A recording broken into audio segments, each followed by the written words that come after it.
In Harbor City, the streetlights bled amber onto pavement still damp from an afternoon shower.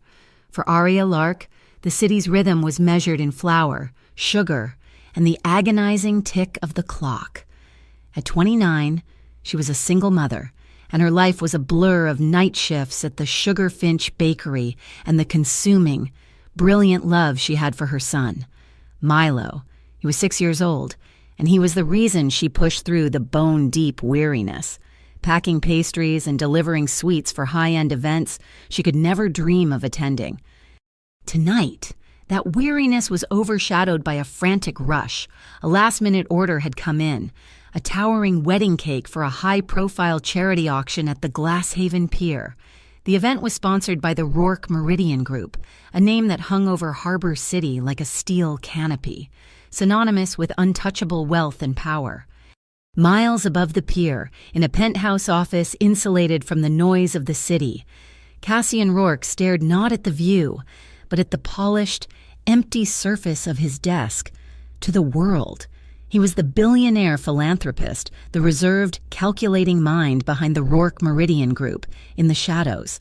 He was the Don of the Viridian Syndicate, a title inherited and held with brutal, quiet efficiency. His phone, set to speaker, broke the silence. The voice was new, gravelly with ambition. It belonged to the head of the Aquila Union.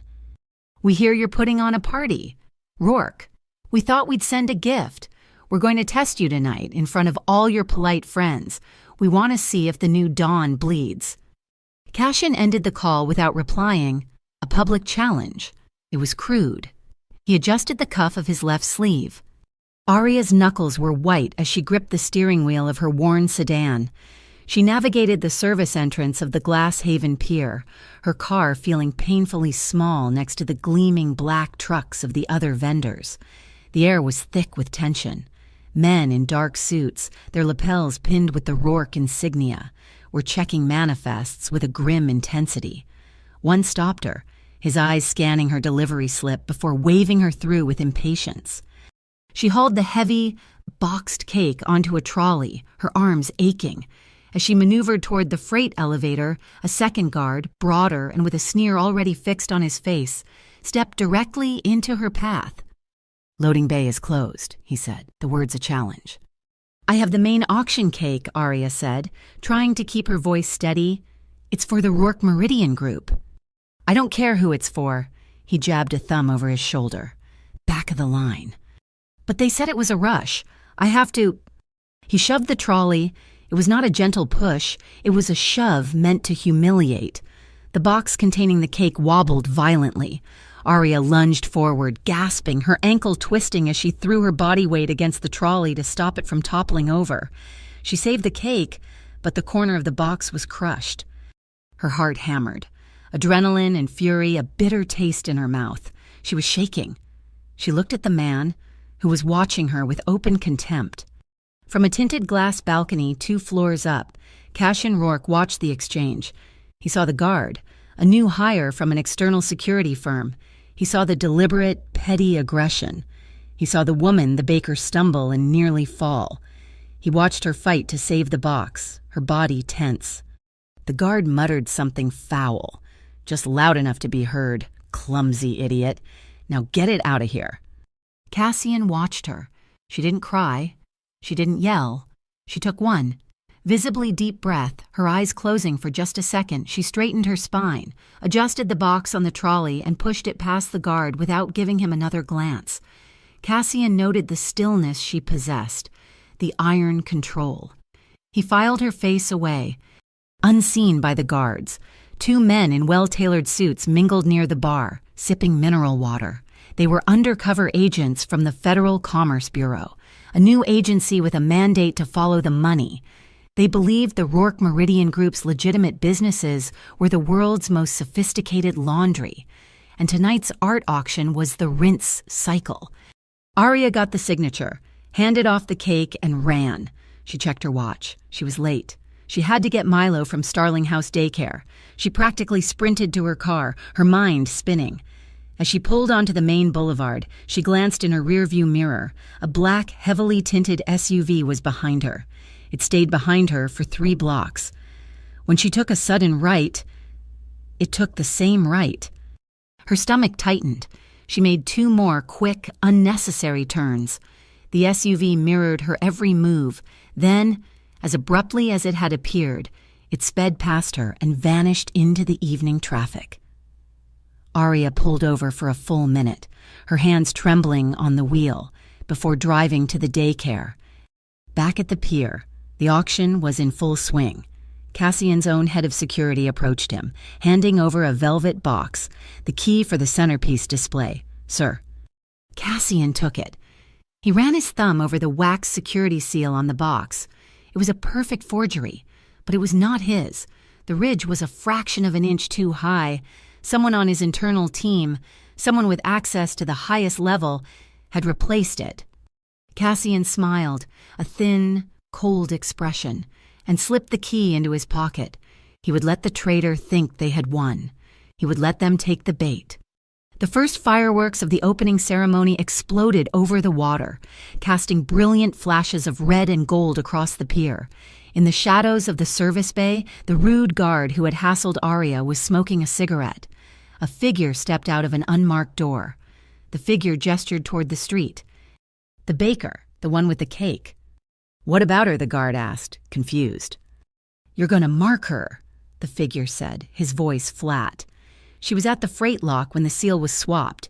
She saw the handoff. Even if she didn't know what she was seeing, the Aquila Union doesn't like loose ends." Aria had barely made it back to the daycare, scooped up a sleepy Milo, and returned him to their tiny apartment before her phone buzzed with an email from the event manager at Glasshaven Pier. Her payment was being withheld. The email was curt, citing a security discrepancy with her delivery. The cake, apparently, had been linked to a breach. Anger, cold and sharp, cut through Aria's exhaustion. They were blaming her. This was the money she needed for Milo's preschool deposit. She bundled a protesting Milo back into his jacket, dropped him at her neighbor's for 30 minutes, and drove back to the pier, her cheap sedan a stark contrast to the line of limousines now idling by the entrance. She bypassed the service entrance, walking straight through the main lobby. The reception hall was a sea of crystal and silk. She found the event manager, a stern woman with a clipboard near the main ballroom entrance. "Excuse me," Aria's voice was low but clear, cutting through the polite murmur. "I'm Aria Lark from Sugar Finch. You're withholding my payment based on a lie." The manager looked down her nose. "This is not the time or the place. Your delivery compromised the security of the Rourke centerpiece." "My delivery did exactly what it was paid to do." I handed it off. "What happened after that has nothing to do with me." "Are you calling my staff liars?" "I'm saying I am not lying." A few heads turned. The guard who had shoved her trolley appeared at the manager's elbow. A smug look crossed his face when he saw Aria. "This is the one I told you about," he said to the manager, loud enough for the surrounding guests to hear. "Caused a scene at the loading bay. Probably damaged the goods herself." He took a step toward Aria, looming over her. "You need to leave, sweetheart. This party is for important people." He was blocking her path, using his bulk to intimidate her. He was too close, the smell of cheap cologne and cigarettes filling her nose. "Get out of my way," Aria said, her voice dropping to a warning. Or what he sneered. He reached out, his thick fingers aiming to grab her arm, to physically manhandle her out of the building. Aria reacted without thinking. The sound of her palm connecting with his cheek was sharp, a crack that silenced the entire hall. The music seemed to stutter.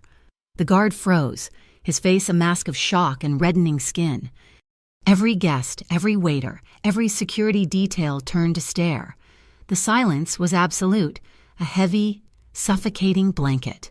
Then, a figure detached from the shadows near the grand staircase. Cassian Rourke moved with an unhurried grace that was more menacing than any sudden motion. He stopped directly between the stunned guard and Aria, his body a solid, impassive wall. He did not look at the guard. His eyes, a cool, unreadable gray, were on Aria. "Are you all right, miss?" "Lark," he asked. His voice was quiet, yet it carried effortlessly in the silence. Aria's hand was stinging, her chest heaving. She could only nod, her throat tight. Cassian turned his head slightly, just enough to fix the guard with a look. The guard, who'd been pale with rage, now seemed to shrink. "She is my guest," Cassian stated. It was not an explanation. It was a verdict. He then looked at the event manager. "See that this man is removed, permanently." Across the room, an amateur videographer, hoping to catch local celebrities, had his lens trained on the entire exchange. He zoomed in, capturing the billionaire Don shielding the unknown baker. The clip was already uploading. Cassian turned his full attention back to Aria. The crowd was still watching, paralyzed. He leaned in, his proximity startling. He was close enough for her to smell the clean, expensive scent of his suit, close enough for his words to be for her alone. His voice was a low murmur against her ear. "Now they'll fear you." He pulled back, and a smile touched the corner of his mouth. It was not a warm smile. It was a smirk, sharp and predatory, a flash of teeth that acknowledged the blood in the water. It was a smile that made the onlookers, the wealthy and the powerful, take an involuntary step back. He straightened his suit jacket. "Rourke Meridian will pay the invoice from Sugar Finch. 3 times the agreed-upon amount," he said, his voice returning to a normal volume.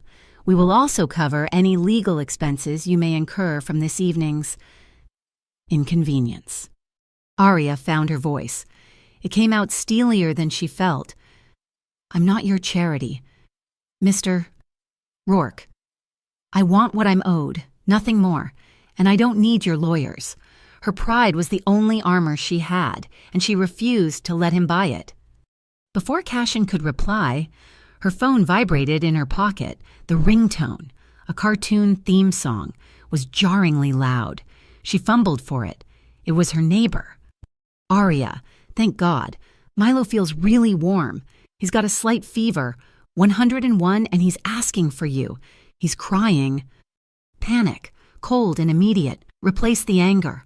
I'm on my way. I'll be there in 10 minutes. She snapped the phone shut, her face ashen. She looked at Cassian. All pretense of confrontation gone. "I have to go. My son is sick." She pushed past him, desperate to get to the exit. "Julian," Cassian said, not raising his voice. A man in a driver's uniform appeared at his side. "Take Miss Lark home. Use the Bentley." He pressed a small, metallic object into his driver's hand, a slim, magnetic GPS tracker. "See that she arrives safely. Do not lose her." He had seen the way the other guards, the ones from the external firm, had watched her. She was being tracked. Aria was about to refuse, but the thought of Milo, combined with the driver's impassive, professional face, made her relent. She just wanted to get home. She sank into the plush leather of the back seat. The car was silent, gliding through the city streets. As they neared her neighborhood, Eon Square, she saw it, the same black SUV from before. It was parked 2 streets down, its engine idling. The driver, Julian, saw it too. His eyes met Aria's in the rearview mirror for a fraction of a second. Without a word, he turned left when he should have gone straight. He navigated a series of narrow, one-way alleys, his driving smooth and fast. He took a route Aria didn't even know existed, looping around the block. When they emerged onto her street, the SUV was gone.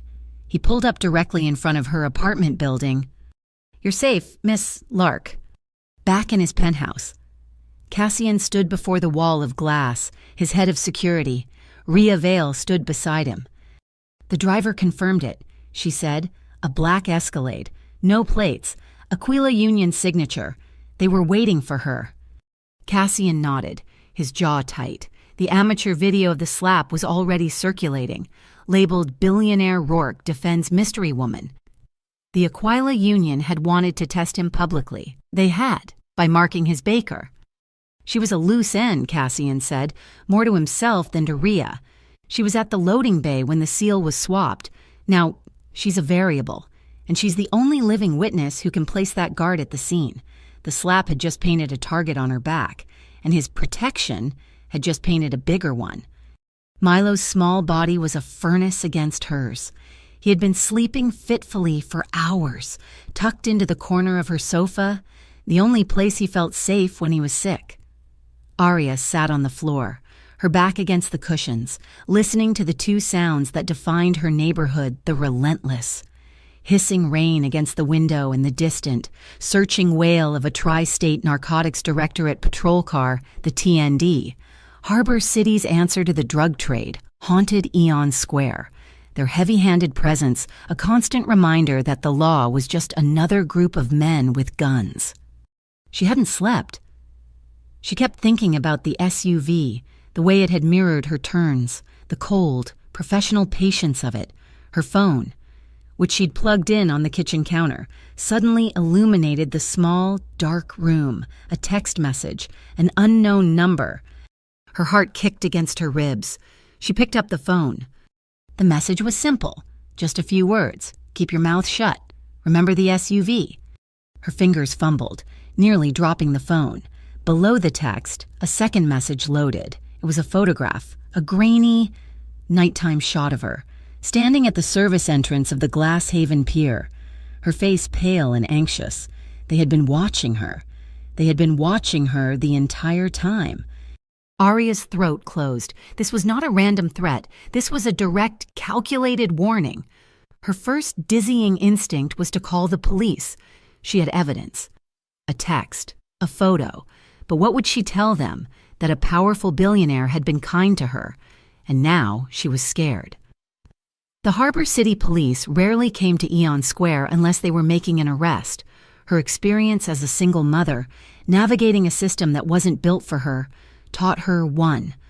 Brutal lesson safety was found in silence. Cops asked questions that could lead to trouble, questions about Milo, about her fitness as a mother. She would not risk that. She would not risk him. With a trembling thumb, she deleted the message. Miles away, in the silent penthouse, Cassian Rourke was not looking at the rain. He was in his office, the only light coming from a massive, high-definition screen. The smooth, complex notes of a vinyl jazz album filled the air, a stark contrast to the scene he was analyzing.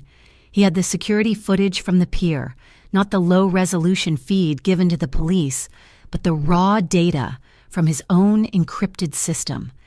He slowed the footage. Isolating the moment of the handoff, he saw the Aquila operative, disguised as a caterer, pass the false key box to Cassian's own head of security, and he saw the operative's eyes. They weren't on the target. They were on the background. He followed the man's gaze and froze the frame. There she was, Arya Lark. She was pushing her cake trolley, her back partially turned, but she was in the operative's line of sight. He had seen her. He had registered her presence in the secure corridor during the exact moment of the breach. Cassian zoomed in, his jaw tightening. The guard she had slapped, he was Aquila, too. His job was to create a public disruption, to draw eyes away from the service corridor during the swap. But Arya's slap, her refusal to be intimidated, had changed the narrative. She hadn't just been a witness. She had inserted herself into the conflict, and Cassian, by defending her, had lit her up like a beacon. He hit the intercom. Rhea, my office. Rhea Vale, his strategist and right hand, entered moments later. She was all business, her eyes sharp. The video of the slap has 250,000 views, she said without preamble. The media is calling her the Harbor City Lioness.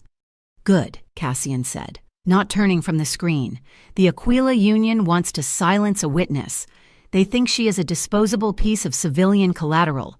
We are going to make her the most visible civilian in the city. Rhea waited. I want a civilian shield, Cassian continued, turning to face her. I want the Rourke Meridian Group to publicly champion the Sugar Finch Bakery. I want her story, the single mother fighting against the odds, on every news outlet in this city.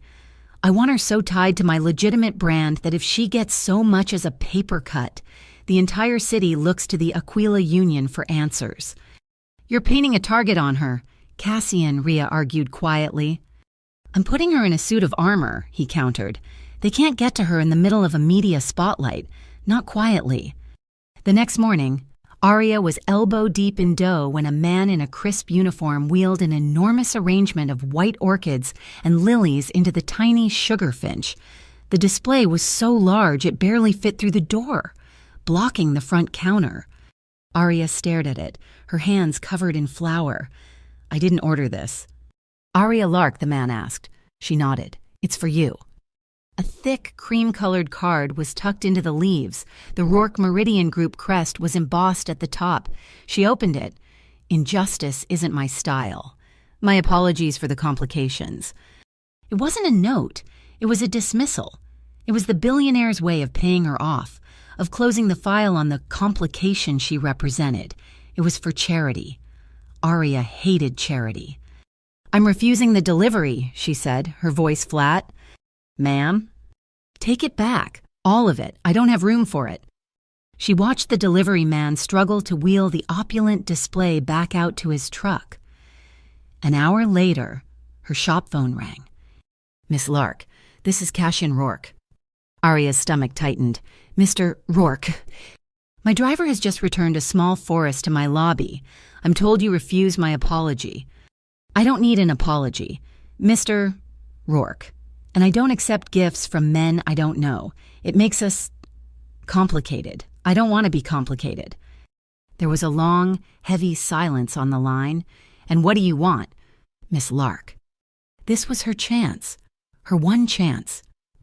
"You want to make this right. Rourke Meridian owns 4 hotels in this city. Their breakfast pastries are terrible. I want the exclusive supply contract for all 4, a public, transparent, legally binding contract. No favors, no special arrangements, just business." The silence this time was shorter, and she could almost hear the smile in his voice. "You don't want to be protected. Miss Lark, you want to be armed.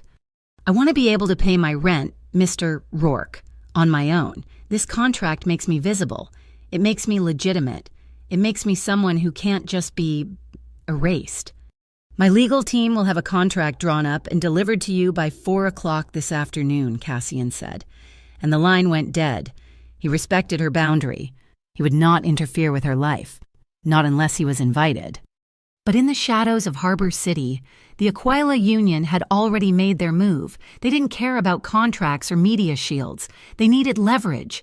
They needed to force Cassian's hand. They decided to kidnap the baker. Late that afternoon, just as Arya was wiping down her counters, the bell over her shop door chimed. A woman entered, wearing a bright trench coat and a disarming smile. "Arya Lark, I'm Jules Penn with the Harbor City Journal. I'm doing a story on female entrepreneurs, and I'd love to feature the sugar finch." Arya's guard was up. "I'm not really interested in publicity." "Oh, it'll be great for business," Jules insisted, pulling out a notepad. Her questions started harmlessly how she started, her most popular items, but then they shifted. "It must have been terrifying. That night at the pier. You were so brave. Did you see anything unusual?" "Anything at all. I heard the whole security team was fired." The questions were too sharp, too precise. "I think you should leave," Arya said, crossing her arms. "Right, of course," Jules said, her smile faltering. She fumbled in her bag for a business card. As she pulled her hand out, a small, laminated ID card caught on the zipper and fluttered to the floor. Arya bent to pick it up.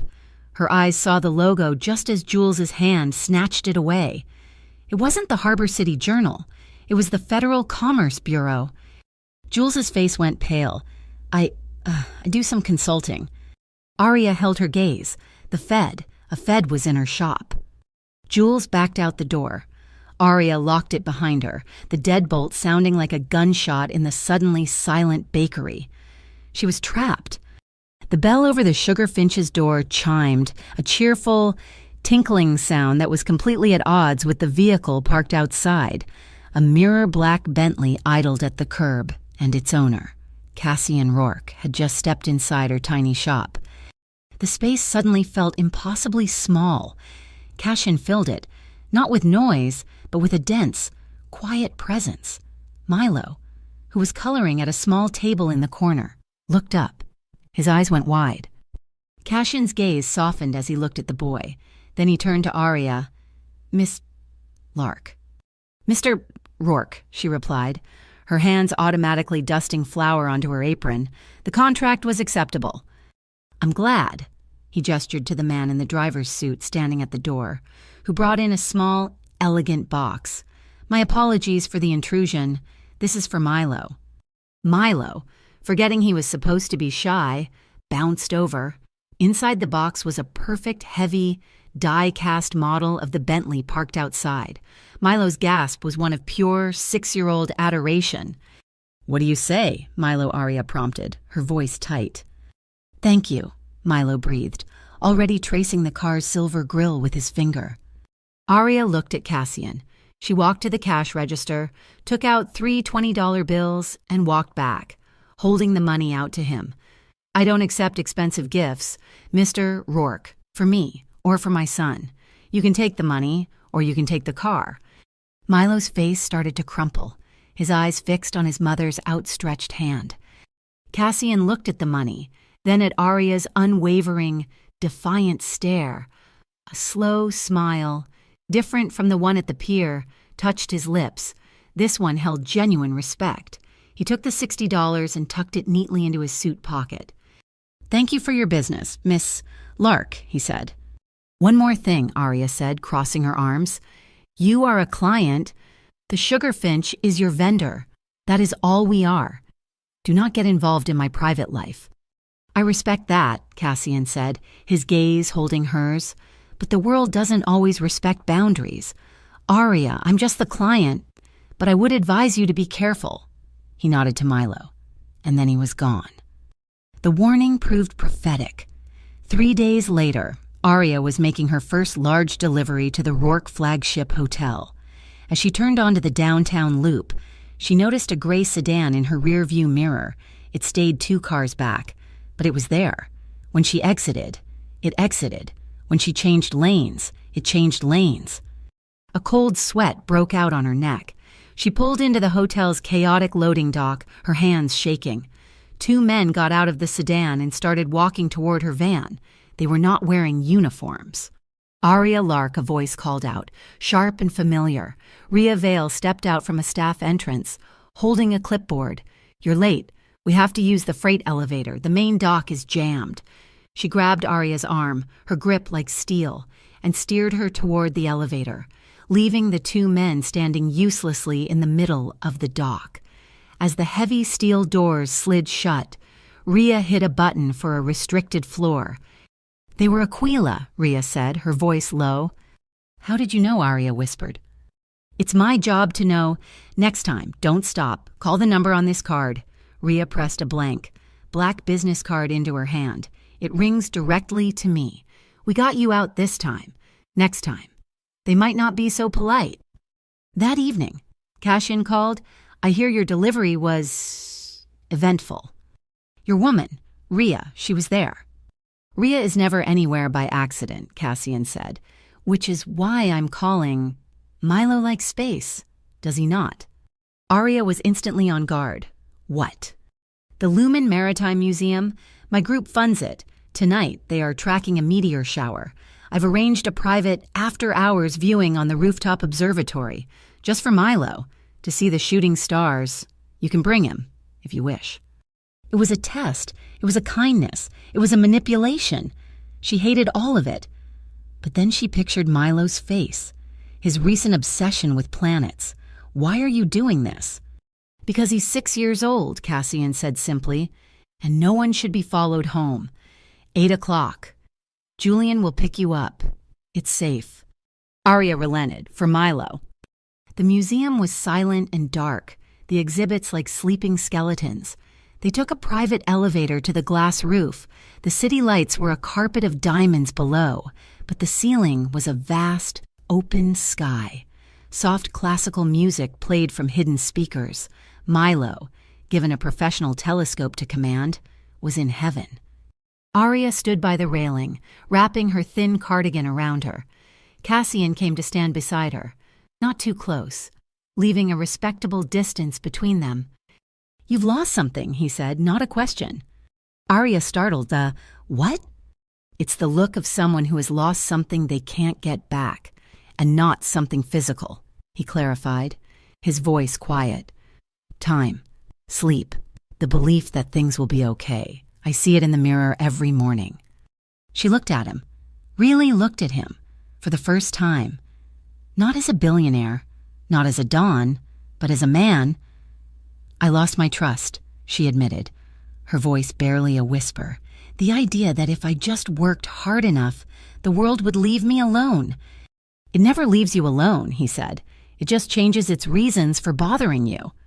Milo suddenly yelled, I saw one a space rock. Did you see it, Mom? Arya and Cassian turned, both smiling. They listened as Milo launched into an elaborate, wildly inaccurate explanation of comets and aliens. Cassian didn't correct him. He didn't try to be a father or even an uncle. He just listened, asking Milo serious questions about which planet the aliens were from, his expression intent for a few brief moments. They felt like a normal group of people. The feeling shattered when she got home. Julian had dropped them off, waiting until they were inside the building. Arya went to put her key in the lock of her apartment. The door was already open a crack. The wood around the lock was splintered. She shoved Milo behind her, her body going cold. Milo, stay right here. She pushed the door open. The apartment was still. Nothing seemed to be missing. Her laptop was there. The small emergency fund she kept in the cookie jar was untouched. But on her kitchen table, a pile of mail she hadn't sorted had been disturbed. An invitation, which had been at the bottom, was now on top. It was for a charity gala for the Harbor Clean Fund. The event, she now realized, was being held at an address known to be owned by the Aquila Union. They hadn't stolen anything. They had just let her know they could. A knock on her open door made her scream. Jules Penn stood there, her press-on smile looking brittle. Arya, oh my God, what happened? I was, in the neighborhood, doing a follow-up on your bakery, the Rising Star. How did you know where I live? Arya asked, her voice flat. Public records. Just listen, was this a break-in? Did you see anyone? Jules fumbled in her bag, pulling out a pen, and just like before, the laminated ID card fell to the floor. This time, Arya didn't pick it up. She just stared at it. Federal Commerce Bureau. You are incredibly clumsy, Miss Penn, Arya said, her voice ice. Or you just think I'm stupid. Jules snatched the card, her face flushing. I don't know what you mean. Arya just looked at her, at the jimmied lock, at the disturbed invitation. Feds, gangsters, billionaires. Everyone was lying. She suspected all of them. She slammed the door in the federal agent's face. Her phone was already in her hand, dialing the black card Rhea had given her. It rang once. He's here, Cassian's voice said. He was already on the line. They were in my home, she said, her voice shaking with rage. Not fear. I'm sending a team. Armed guards. They'll be there in 5 minutes. No, Arya said, taking a deep breath. No. You can put an alarm system in my shop. You can put a guard out front, but not my home. My home is mine. That is the boundary. There was a long pause. I understand, Cassian said, his voice heavy. The shop it is. But they will be watching your building. Arya, whether you see them or not. The invitation from the Harbor Clean Fund arrived on embossed cardstock, smelling faintly of expensive ink. It was a formal request for the Sugarfinch to provide the centerpiece dessert for their annual charity gala. Arya held it between her thumb and forefinger as if it were contaminated. She was about to throw it in the trash when her phone chimed with a text from an unknown, encrypted number. The invitation accepted. She stared at the screen. A moment later, a new message. It's Cassian. We will use this to expose the inside man. Take the job. Arya felt a familiar knot of anger and fear. She was being used as bait. She texted back one word, how. The reply was instant. Rhea will brief you. Rhea's plan was audacious, a high-stakes con disguised as catering. The Aquila Union uses these events to move data and money, Rhea explained.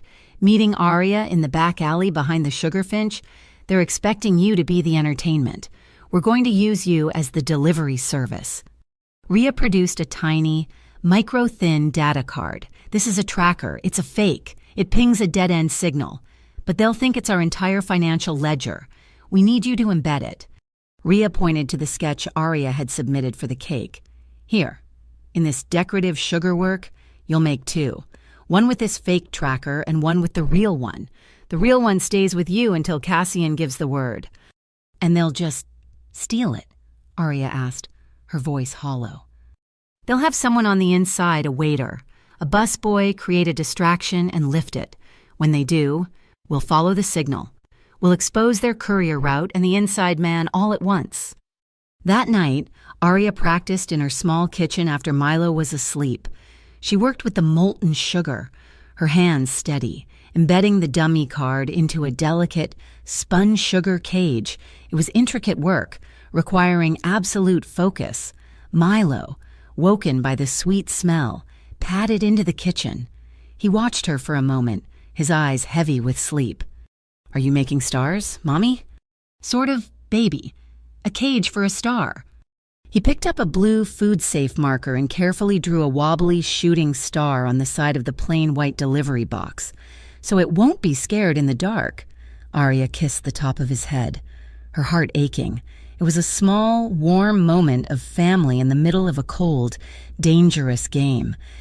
The night of the gala, the ballroom was suffocating. Cameras flashed, wealth and power dripped from every guest, and the air was thick with perfume and insincere laughter. Aria, wearing a simple black dress and a vendor's pass, set up her dessert. And then she saw him. He was surrounded by politicians and city council members, laughing, his hand on the back of the mayor. Elias Voss, the name Cassian had mentioned, the leader of the Aquila Union, masquerading as Harbor City's most generous philanthropist. He looked directly at her, smiled, and raised his glass in a toast. Aria's blood ran cold. She finished her setup and moved to the designated vendor area near the kitchen. As the main course was being cleared, the lights in the ballroom did not go out. Instead, they flickered once, twice, and then shut off completely, plunging the hall into absolute darkness. There were screams, then nervous laughter. A backup generator must have failed. It lasted for exactly 7 seconds. When the emergency lights flickered on, the guests were disoriented, bumping into each other. Aria looked at her cake. It was untouched, but the small, ornate sugar cage she had placed beside it on the platter was gone. A message lit up her phone. Rhea, bait taken. Signal is live. We are moving. From his surveillance van a block away, Cassian watched the tracker move. He's in a service van, heading south. Feral Docks, Rhea, take your logistics team. Lock it down. On it, Rhea's voice crackled. Wait, we've got company. 2 FCB vans are right on our tail. Cassian swore. It's Penn. She must have tipped them. It's a setup. Jules Penn was playing both sides, hoping to catch the Aquila courier and Cassian's team in the same net. Let the feds have the docks. It's a fake lead anyway. Stand down, return to the perimeter. Back in the ballroom, the lights were back on, and the orchestra was playing loudly to cover the disruption. Aria stood alone, her heart hammering. Her part was over. Then her phone vibrated. A new number, a new text. We're with the kid. Aria's vision tunneled. She couldn't breathe. A picture message began to download. It was Milo. He was asleep in his bed, his face peaceful, his favorite stuffed bear tucked under his arm. Leave the gala now. Walk to the north exit. A black car is waiting. If you are not in it in 2 minutes. He wakes up in a warehouse. She was shaking so hard she almost dropped the phone. She hit the speed dial for the black card. Cassian answered on the first ring. They have Milo, she choked out, her voice breaking. They sent a picture. He's in his bed. They're in my apartment. They told me to go. Cassian, they're going to take him. Aria, listen to me. His voice was calm, a blade of steel in her panic. Where is Milo supposed to be? With my neighbor, Mrs. Velez, in her apartment, 10B. Give me 10 seconds. The line was silent, but not dead. She heard the faint click of him on another line. Then he was back. My man at your building confirms, Mrs. Velez and Milo are watching a movie. They are fine. The picture. Aria, look at it. Look closely. She forced her blurry eyes to focus. The bear. Milo hadn't slept with that bear in 6 months. It was in his closet. The pajamas. They were his old ones. The ones with the rockets, 2 sizes too small. It's old, she whispered, the realization dawning. It's from the daycare. Cashin's voice was grim. They hacked the school's old photo cloud. They are not in your apartment. They are trying to lure you out of the building. They want you outside, away from my security. The elevator to the north exit dinged open in front of her. A black car was idling just outside the glass doors. I'm going to your apartment right now. Just to be certain, Cassian said, Aria, do you understand they are playing you? Aria looked at the open elevator. She looked at the black car waiting in the dark. They wanted her to run. They wanted her to panic. They were pulling her leash. She took a deep breath, straightened her dress, and let the elevator door slide shut. She turned around and walked back into the center of the crowded, brightly lit ballroom, her head held high. She sat down at an empty table in the full view of the cameras, a defiant island. She would not run. She would save herself by staying put. From the surveillance van, Cassian watched her on the internal security feed. He watched her ignore the text. He watched her refuse the bait. A profound, undeniable respect settled in his chest. She was not a victim. She was a strategist. The drive from the gala to Cassian's penthouse was a silent, high-speed blur. Aria had refused to go to her own apartment, refused to let Milo stay with Mrs. Velez, not until Cassian had put his own eyes on her son. Cassian had met them at the neighbor's door, and for the first time, Aria saw her 6-year-old son look at the imposing billionaire with something other than awe. He looked at him as a protector. Now, hours later, Milo was asleep in a guest room far down the marble hall, a room larger than her entire apartment, with 2 of Cassian's most trusted men standing guard outside the door. The penthouse kitchen was a vast, sterile expanse of steel and glass, but Cassian had turned on only the small, golden lights under the cabinets. It made the space feel intimate, isolated from the city glittering below. Aria sat on a bar stool, her hands wrapped around a mug of tea she hadn't touched. Cassian leaned against the opposite counter, watching her. He's safe. Aria, they won't get in here. That's not what I'm afraid of, she whispered, her voice rough from the strain. His expression, usually so guarded, softened with confusion. What, then? I'm afraid of this. Of you. She looked up, her eyes meeting his. I'm afraid of being a name in your black book, a complication you have to manage. I've spent my entire life fighting to make my own decisions, to be my own person, and now I'm a pawn. You move me. Aquila tries to take me. I'm just a thing to be fought over. My fear isn't of the mafia, Cassian, it's of losing my own free will. Cassian was silent for a long time, the only sound the faint hum of the building. He pushed off the counter and walked to her, stopping just in front of her. Then I will make you a promise, he said, his voice low and absolute. I will not manage you. I will not move you. You define the boundaries. I will protect them. That is all. The sincerity in his voice was a physical thing, a warmth that reached her in the cold. The distance between them, which had been a chasm, was now just a few inches of air. She'd spent her life trusting no one, and now she was faced with a man who dealt in shadows, yet had just offered her the one thing she craved: respect. Her hand, which had been trembling, lifted. She didn't think about it. She just acted. She reached out and touched the back of his hand, where it rested on the counter. Her fingers were light, a question. He didn't move, didn't pull away. He simply turned his hand over, palm up, letting her make the choice. Her fingers trembled again, but then, taking a sharp breath, she threaded her hand through his. Her grip tightened, a small, defiant act of trust. He looked at their joined hands, then at her mouth, then back to her eyes. Slowly, he leaned in. It was not the kiss of a conqueror. It was a kiss of inquiry. Slow, deliberate, and achingly gentle. It was a question, and she answered by not pulling away. His other hand came up, not to grab, but to rest on her jaw, his thumb brushing softly against her cheekbone. The kiss deepened, but it remained unhurried. It was about the discovery of her, the taste of her, the soft sound of her breath. Arya's free hand came up, not to push him away, but to rest flat against his chest. She felt his heart, a steady, solid thump beneath her palm, a living, real thing. It was an anchor. He broke the kiss only to look at her. Without a word, he cupped his hands under her thighs and lifted her, seating her on the cool marble countertop. The move was effortless, but he didn't press his advantage. He stopped, his hands still on her, his body a breath away from hers. "Continue," he asked, his voice rough. Arya looked into his eyes. She saw the power there, but she also saw the restraint he was holding. For her, she saw the man, not the Don. She nodded once. Then, smiling a small, genuine smile, she wound her arms around his neck and pulled him back to her.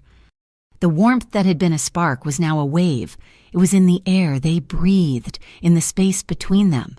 His lips found hers again. And this time there was a new urgency, a shared need. His mouth moved from her lips to her jaw, and she tilted her head back, giving him access, a silent, trusting offering. Their clothes remained on, a barrier of civility, but she felt the heat of his body through the fabric. His breaths became shorter, matching hers. His whispers were honest words against her skin, telling her she was safe, telling her she was strong. There was only the scent of his skin, the solid, living presence of him, and the shared, quiet understanding that this was a boundary they were choosing to cross together. And then the golden lights of the kitchen faded into a soft, respectful darkness. Arya woke to the smell of coffee and pancakes. She sat up in a bed that was large enough to be its own territory, a soft robe pulled at her feet. She put it on and followed the sound of a small, bright laugh. In the kitchen, sunlight streamed through the floor-to-ceiling windows. Milo, perched on a bar stool, was giggling as Cassian Rourke, the most feared man in Harbor City, carefully flipped a pancake. It was shaped like a star. "Mommy, look, Cassian is making star cakes." Cassian looked up as she entered. He was in trousers and a simple black t-shirt, his hair slightly damp. He looked domestic. He wasn't trying to be a father. He was just a man, making pancakes for a little boy who liked space. It was a fragile, impossible scene of normality, and it made her heart ache. He poured her a coffee, his hand brushing hers as he passed her the mug. After breakfast, while Milo was watching cartoons, Arya found Cassian on the balcony. "That can't happen again," she said quietly. He turned. "The pancakes. You know what I mean. Us. Not until this is over." She set her terms. "If this is going to be whatever this is, I need two things. First, transparency. No more lies about your business. I need to know what I'm in. Second, and this is the one you don't bend, Milo is never, ever in danger. He's never a part of it. He's never leveraged. The moment he is, I am gone." Cassian didn't hesitate. Agreed. On both. Miles away, Rhea Vale was not looking at pancakes. She was looking at a data stream. "I found her," she said into her secure line. "Jules Penn. She wasn't just working for the FCB. She's been digging into the Viridian data, using the Aquila case as cover. She's playing both sides, trying to get her own payday." Cassian was cold. "Take her off the board." "With pleasure," Rhea said. "Not like that," Cassian interrupted, his voice sharp. He looked through the glass at Arya, who was watching Milo. "Not with blood. I want you to leak her. Send an anonymous tip to her bosses at the FCB. Give them proof that she's been compromising the federal investigation to get to me. Make her a burned pawn. Aquila loses their inside source, and the FCB cleans up its own mess." The meeting took place in a building scheduled for demolition, the air thick with plaster dust. Cassian Rourke stood alone in the center of a vast, empty floor, facing three figures in dark government suits. They were the executive board of the Financial Integrity Commission, a federal entity so discreet it barely existed on paper. "You're asking for a temporary legal shield for Rourke Meridian," the lead commissioner stated, his voice flat, "in exchange for unverified data on a competitor. I am offering you Elias Voss and the Aquila Union," Cassian corrected him, his voice cool. "I am giving you their entire money laundering apparatus routes, accounts, and the politicians they own.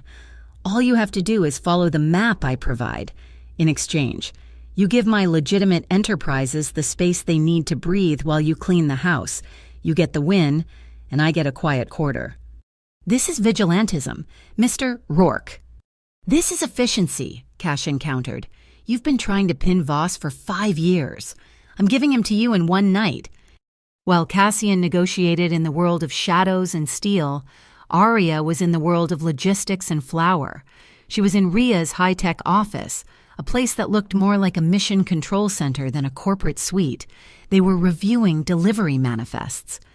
"It doesn't make sense," Arya said, tracing a route on the large smart screen. "My contract is for pastries, but I'm being routed with the refrigerated trucks for seafood and produce. Why?" Rhea froze, her eyes zooming in on the manifest. "Because they're not checking your truck," she said, her voice grim. "They're using your legitimate, Rourke-contracted delivery as a cover. Your truck gets waived through security. The refrigerated truck, which is running with you, is carrying Aquila's hardware. They're piggybacking on your clean signature." Arya looked at the calendar. "The Mercy Row Art Parade. It's next week. They're using it as cover for a major exchange, aren't they?" Rhea nodded. "It's their biggest move of the quarter." "Then we change the route," Arya said, her mind working with the same precision she used for complex recipes. "We don't just expose the route, we become the route. I'll make the gala cake. We'll say it's a donation from Sugarfinch, but this time we put a real tracker in it, not a data chip, a thermal marker, something that shows heat, something they can't just wipe." She looked at Rhea. "I'll hide it under a layer of fondant. They'll never find it until it's too late." The Federal Commerce Bureau, now reeling from the internal investigation into Jules' pen, was desperate for a clean win. Cassian, through a cutout, fed them the new plan. The FCB agreed to provide semi-public cooperation. They would secure the perimeter of the art parade, a visible presence that would force Aquila's delivery team to stick to their one pre-planned route. The day before the parade, Arya's shop phone rang. She answered, expecting a supply order. "Miss Lark, Elias Voss." The voice was smooth, like oil over gravel. Arya's hand tightened on the receiver. "You've been causing a stir. Little Baker, I admire that. I admire enterprise. So, I'm going to make you an offer." He paused. "The Harbor Clean Fund is prepared to grant the Sugarfinch a lifetime endowment. Whatever you need, new equipment, a larger space, a new apartment for you and the boy. Consider it a gift for your silence." He was offering to buy her, to put her and Milo in a gilded cage. "Mr. Voss," Arya said, her voice clear and cold, "my shop doesn't sell its soul." She hung up the phone. That night, Cassian found her at the penthouse, packing the thermal marker into a small, heat-proof silicone bag. He put his hand over hers, stopping her. "You heard what he did," Cassian said. "It wasn't a question. He threatened your shop, your home. He's going to escalate. I'm giving you the veto. You say the word, and this entire operation stops. We pull you and Milo out of the city tonight. We will find another way." Arya looked across the living room. Milo was sitting on the floor with one of Cassian's security men, a mountain of a man named Frank, who was patiently letting Milo arrest him with a pair of fuzzy blue handcuffs. Milo was laughing, a bright, pure sound that filled the sterile, expensive room. Her gaze hardened. She turned back to Cassian, her hand closing over his. "We don't stop," she said, her voice full of iron. "We finish this." The next day, the media landscape exploded. A local gossip channel accidentally received a new clip of the Glass Haven Pier incident. It was the video of Arya, but it was cut. It showed only her, looking furious, and the moment her hand connected with the guard's face, it cut away before Cassian spoke. The narrative was immediate and unstable. Violent woman attacking a working man at a high-class event. The comments online were brutal. She was called a gold digger, a welfare mom trying to score a payout. Arya's stomach churned, but before she could even spiral, Rhea Vale moved. Cassian didn't issue a statement. He didn't make a threat. He simply uploaded the full, unedited, high-definition security footage from his own servers to every major news outlet in the city. The world saw the full clip. They saw the guard shove her. They heard him verbally abuse her. They saw her stumble. They saw her refusal to be bullied, and they saw Cassian Rourke, the city's untouchable billionaire, step in and say, "She is my guest." The narrative didn't just flip. It caught fire. Arya wasn't an attacker. She was a symbol. She was every woman who had been intimidated, pushed, and talked down to. She was a single mother who had drawn a boundary. The public sympathy was overwhelming.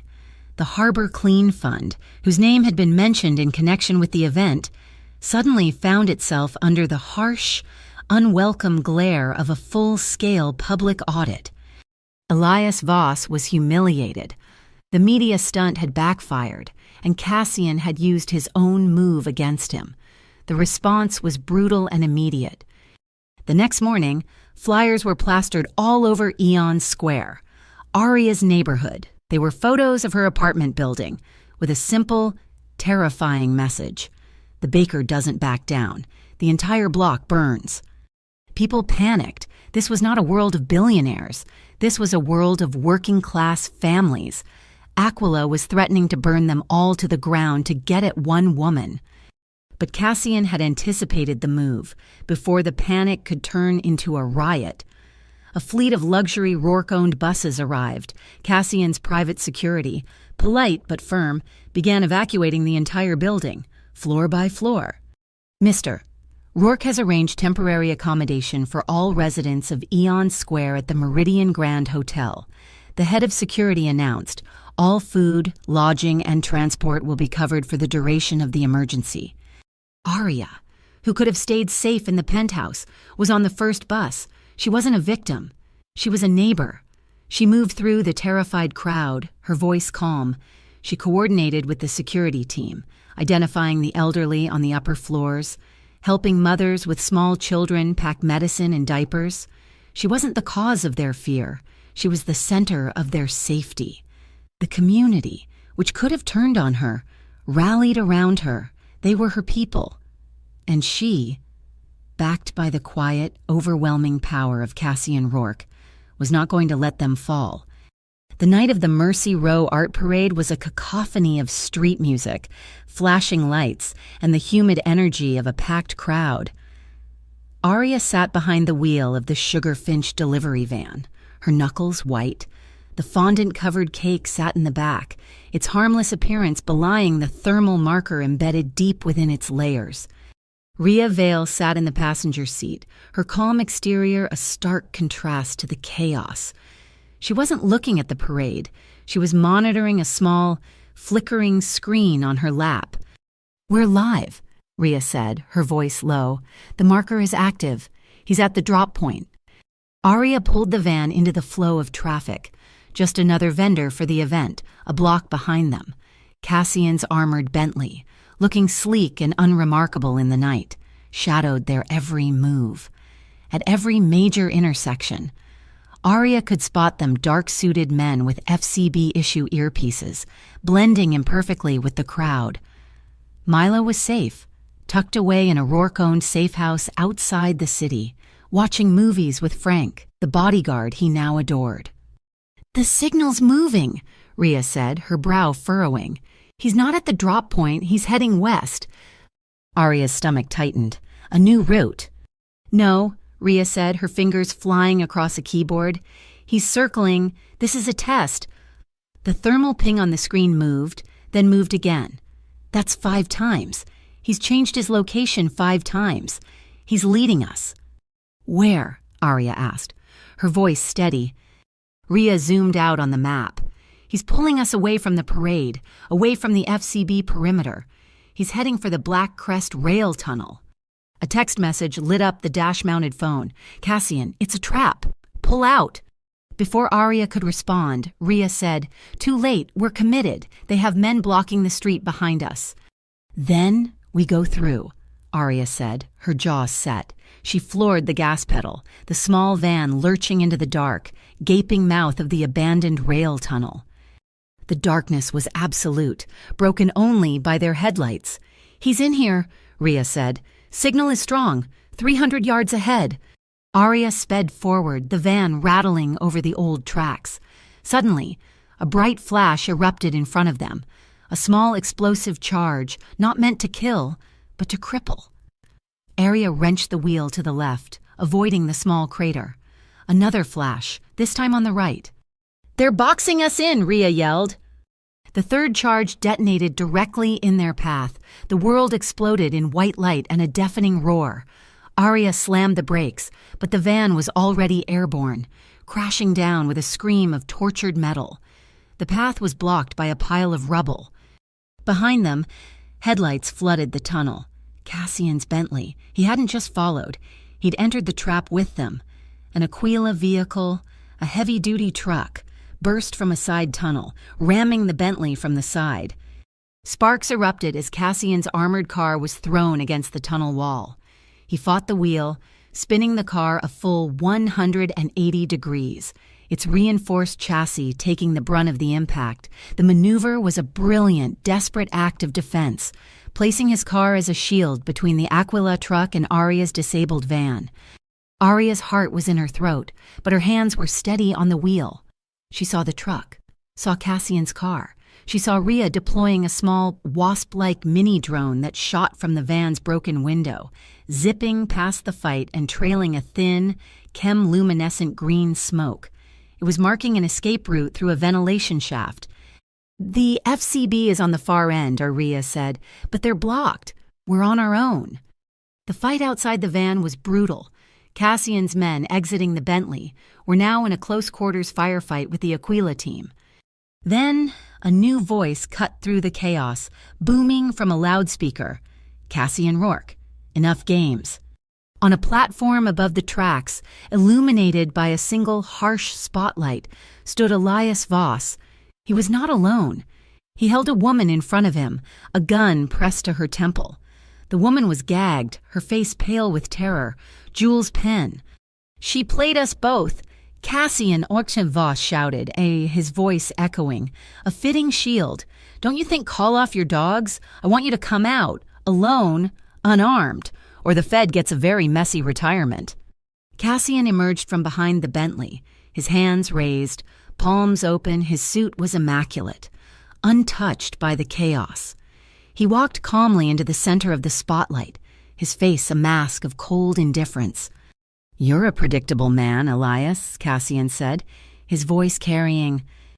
"And you're a fool," Elias laughed. "Coming here for a baker. Even a billionaire knows fear, I see." "He's not the only one who came," a new voice said. Elias spun. Arya stood on the roof of her own van, her face smudged with soot. In her hand, she held a portable loudspeaker, one that had been packed for the art parade. And it was on, broadcasting every word.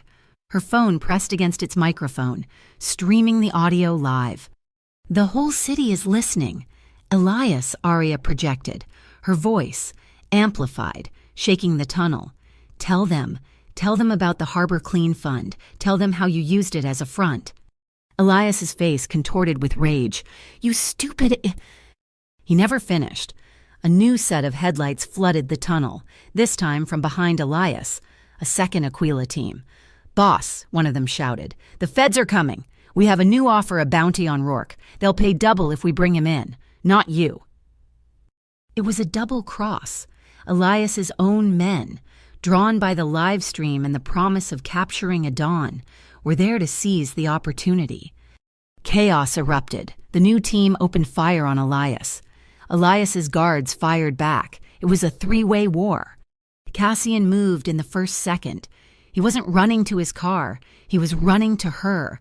He grabbed Arya, yanking her from the roof of the van and pulling her into a shallow alcove in the tunnel wall, shielding her with his entire body as bullets ricocheted off the brick.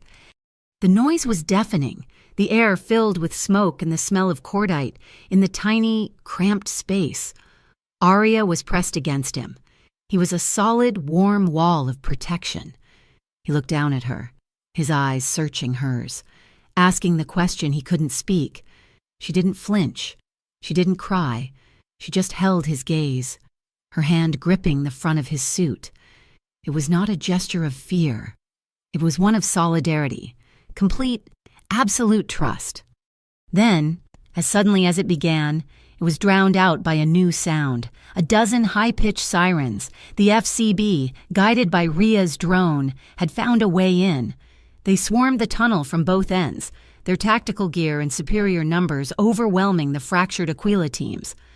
"Drop your weapons on the ground, now!" Cassian and Arya watched as gunmen were thrown to the ground, their hands cuffed.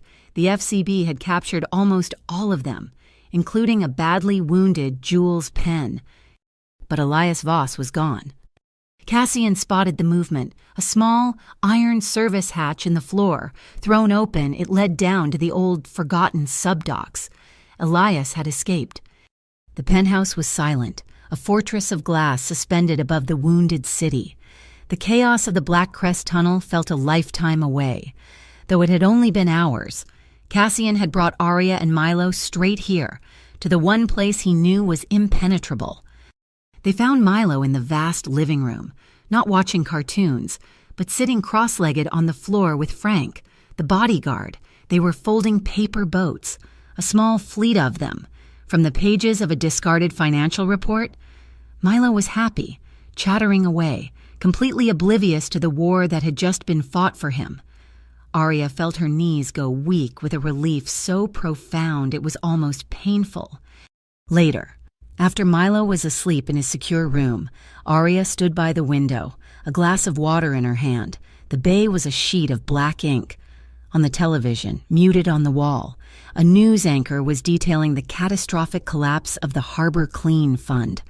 The live feed showed FCB agents carrying boxes of evidence out of the organization's headquarters. The chyron beneath read that the Rourke Meridian Group had, in a stunning act of philanthropy, set up an indefinite support fund for the displaced residents of Eon Square.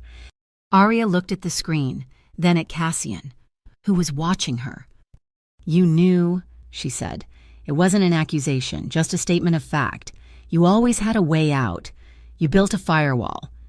"My father," Cassian said, his voice quiet, "believed that the Viridian Syndicate should control the city through fear. He dealt in drugs, in human misery. He turned the name Rourke into a shadow. When he died, he left me a corrupt empire." He came to stand beside her, his reflection joining hers in the glass. "I've spent the last 10 years cleaning it. I built the legitimate side, the hotels, the shipping, the tech into a fortress. I built it so that one day I could take the other half, the part my father loved, and cut it off, burn it to the ground. I was preparing for a war. Arya. I just never expected a civilian to get caught in the middle of it." His confession hung in the air, a raw, painful truth. Arya turned to face him, the city lights painting her in blue and gold. "You're still in the middle of it. Cassian, you're still the Dawn. If you want a future with my son and me, you have to choose. You have to choose the light. No more gray." He didn't hesitate. He raised his hand, his fingers tracing her jawline, his touch surprisingly gentle. "I already chose Arya. I chose the night at the pier, when I saw you refuse to be broken." The moment, fragile and clear, was shattered by the chime of the elevator. It was Rhea. Her face was grim, her usual calm replaced by a cold fury. "We have a problem," Rhea said, striding into the room. Elias escaped because he was warned. The double cross in the tunnel was a mess, but he had an exit route that the FCB didn't know about, one that wasn't in the schematics I had. He had help from inside. "Inside," Cassian's voice went flat. "I've been running the logs. Voice analysis from the security comms during the pier incident.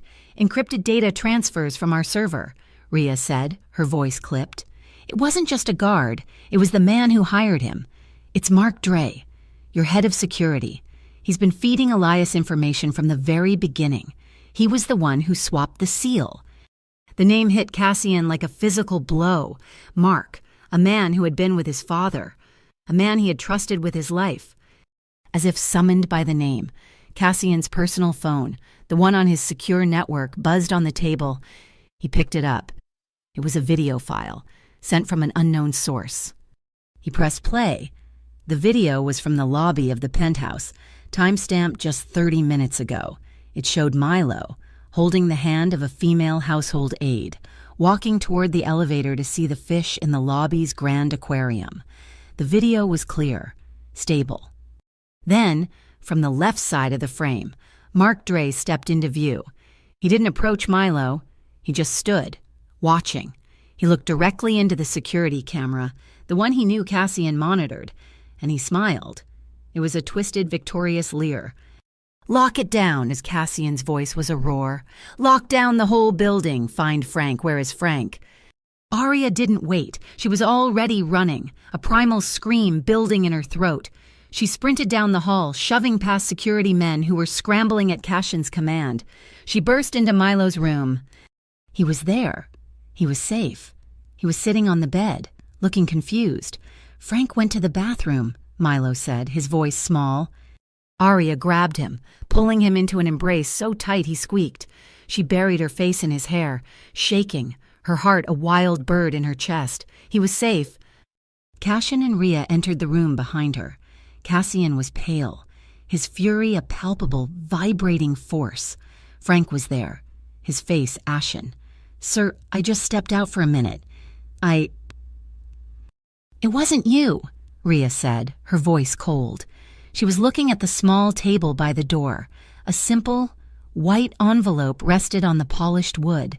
It hadn't been there a minute ago. It was addressed to Cassian. He tore it open. The note inside had only 3 words. "Don't trust Rhea." The air was sucked from the room. The betrayal was a razor, and now it had a new, impossible edge. Mark Dre, the proven traitor, was pointing the finger at his most trusted lieutenant. Cassian's gaze lifted, slowly, to Rhea. Arya, still clutching Milo, looked at her too. The silence was agonizing. Rhea did not flinch. Her eyes, clear and steady, met Cassian's. Then she looked at Arya. "If I had betrayed you," she said, her voice perfectly level, "if I was working with Dre, do you really think he would have let you get to this room? Do you think you would have been allowed to read that letter? This is his last, desperate move. He's trying to cut you off from your own arms." Cassian. Arya, her heart still hammering, thought of the loading dock. She thought of Rhea's hand, grabbing hers, pulling her to safety. She thought of Rhea's drone, marking the escape route. "She's right," Arya said, her voice shaking but firm. She stepped forward, putting herself between Cassian and Rhea. "I trust her. She's the one who's been pulling us out of the fire. Mark is trying to blind you before he strikes." Cassian looked at Arya, at her fierce, unwavering defense. He saw the logic. He saw the truth. He nodded, the tension breaking. "He's trying to sever my head from my body. He's trying to make me doubt my own strategist." He turned to Rhea, his trust absolute once more. "He's cleaning house, and he's overconfident. We set the final trap. Now." "It's already been proposed," Rhea said, holding up her phone. "Elias has gathered what's left of his forces. He just sent a message. He's summoning you. Dawn to dawn, he wants to settle it, a final settlement at the abandoned Blackspire Light Factory. Tonight." The Blackspire Light Factory was a skeleton of steel, moaning as the storm battered Harbor City. Rain lashed through the broken skylights. Lightning flashed, illuminating the cavernous space in fractured, electric blue snapshots. Cassian Rourke walked into the center of the factory floor, into a single, swinging work light that Elias had arranged. He was alone. "How predictable, Cassian," Elias Voss's voice echoed. He stepped from the shadows of a rusted catwalk, and beside him, his face a mask of bitter resentment. Was Mark Dre, the traitor, fully revealed? "I brought leverage," Elias sneered, gesturing to the shadows. Two of his remaining men shoved a figure forward, a heavy blanket draped over their head, bound to a chair. "Now, the accounts, all of them." Elias pressed a knife to the throat of the shrouded figure. Cassian did not move. "No." Enraged, Elias roared, "You'd let her die." He ripped the blanket away. It was a mannequin, a tailor's dummy. Strapped to its chest was a high-fidelity audio recorder, its red record light blinking. "He's playing you, boss," one of the Aquila men yelled, just as the high, piercing whine of FCB tactical teams filled the air. Red laser dots painted their chests. They were surrounded. Mark Dre saw his end. He didn't run. He pulled a concealed pistol, a small, fast weapon, aiming it at Cassian's heart. "If I go down, you go down." A shot cracked, sharp and clean, but not from Mark's gun. It came from the high rafters. Rhea Vale, sighted with a long rifle, fired once. The bullet tore through the meat of Mark's hand. His gun clattered to the steel floor. Another gunman, hidden on a lower level, fired at Cassian. Arya, who had been concealed with Rhea, reacted without thinking. She grabbed a loose piece of rubble, a heavy brick, and threw it with all her strength. It struck the second gunman's arm, sending his shot wild into the steel beams above. Elias was a cornered animal. He saw Arya emerge from her cover. In a desperate final lunge, he grabbed her, his arm a steel bar around her throat. He dragged her backward toward the edge of a raised catwalk, his feet slipping on the wet metal. "Stop!" he screamed at the advancing FCB agents. "Everyone stop, or she goes over." He held her over the edge. The 20-foot drop to the concrete below. "Choose. Rourke your offshore accounts, or her, the transfer codes. Now." Cassian Rourke stepped forward, away from his cover, his hands raised. Palms open, he dropped his secure phone, sliding it across the floor. "Let her go." "The codes," Elias screamed, his grip tightening. Arya looked at Cassian. His eyes were only on her, full of a terrifying, calm focus. She took a ragged breath, the smell of ozone and rust in her lungs. "I am not," she panted, her voice a raw gasp. "Merchandise." She drove her elbow backward, jamming it hard and high into Elias's ribs. He grunted, his grip loosening for just a fraction of a second. It was all she needed. She twisted her body, breaking free. As Elias lunged to grab her again, Cassian was already moving. He crashed into them, not grabbing Elias, but grabbing her, wrapping his body around her as they both tumbled away from the edge, rolling into the safety of a rusted steel girder. The moment was broken. The FCB swarmed in, their commands echoing. "On your knees, hands in the air." Rhea descended the ladder from the rafters. She walked straight past the FCB agents who were cuffing Elias. She looked him in the eye, then calmly took her own cuffs and locked them around his wrists, replacing the federal ones. "This one, she said, her voice deadly quiet, "is personal." Mark Dre, clutching his ruined hand, was apprehended on the mesh staircase. The Aquila Union in one night was gone. The factory lights, which had flickered, finally died, plunging them into the storm's darkness, broken only by the blue and red flashes of the federal agents. Cassian was still holding Arya. He looked at her, his face streaked with grime, his decision absolute. "I choose the light," he said, his voice raw. "No more gray." He was true to his word. The next day, Cassian Rourke held a press conference. He announced the immediate and permanent dissolution of the Viridian Syndicate. He turned over every illegal asset, every offshore account, every ledger. He offered the entire sum to a new Eon Square Restoration Fund. He accepted, without negotiation, a full civil investigation into all his legitimate businesses. He didn't take a deal. He took the consequences. Weeks later, Harbor City felt different. The Sugarfinch Bakery was no longer just a shop. It was a community center. Arya was using the Rourke funds, now clean, to offer free baking and business classes to women from Eon Square. Rhea Vale, having resigned from Rourke Meridian, accepted a new position, executive director of the Harbor Restoration Fund, using her strategic mind to rebuild the very areas the syndicate had once bled. The final scene was not in a penthouse, but at the bay. The wind was gentle, the storm long gone. Milo was at the water's edge, launching the last of his paper boats. Cassian was with him, not looming but kneeling on the ground, at his level.